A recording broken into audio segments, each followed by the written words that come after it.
कांग्रेस का शिक्षा न्याय संवाद कार्यक्रम, काफ़ी संख्या में लोग जुटे।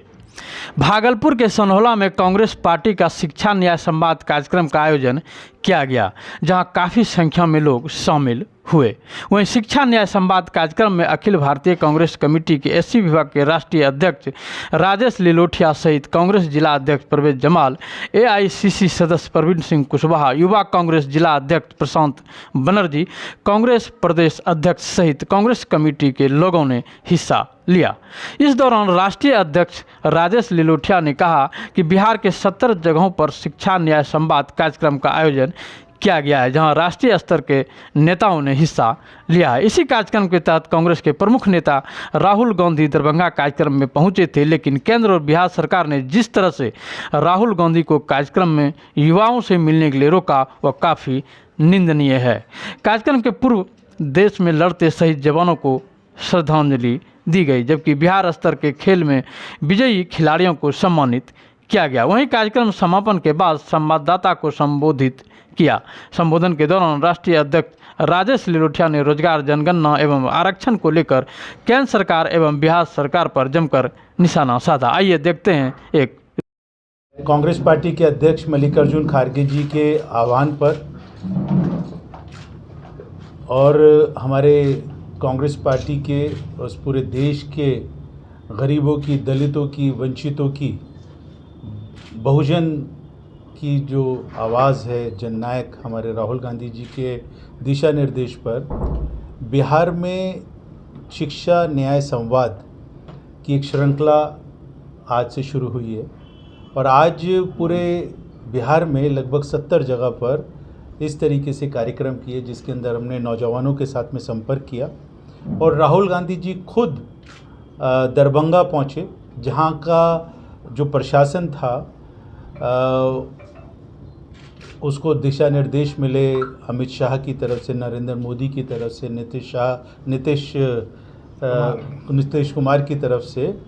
कि राहुल गांधी जी को किसी भी सूरत में नौजवानों के साथ में,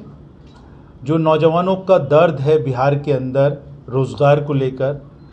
शिक्षा को लेकर, पेपर लीक के मामले को लेकर,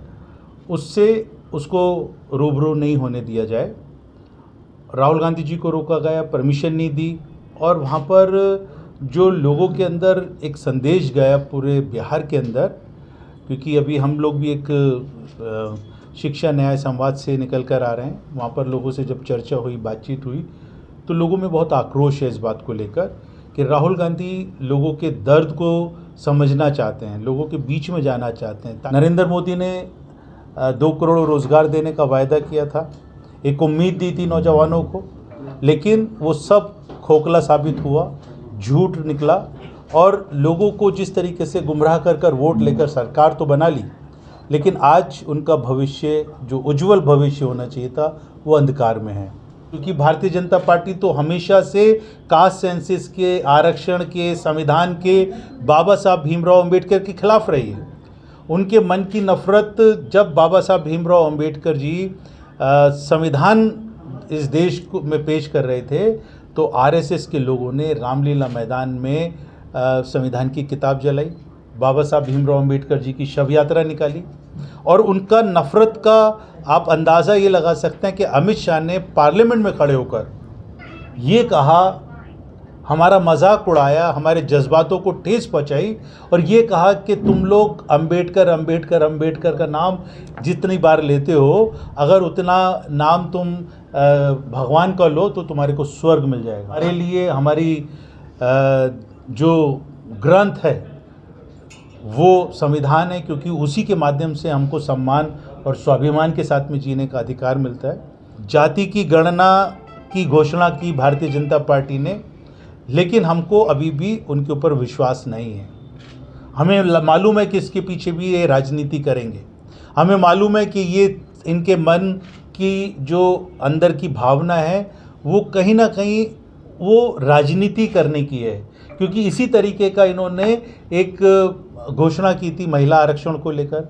घोषणा की, वाहवाह लूटी, लोगों ने उसको शाबाशी दी कि महिला के ऊपर कम से कम भारतीय जनता पार्टी जो महिला विरोधी है उसकी सोच बन रही है।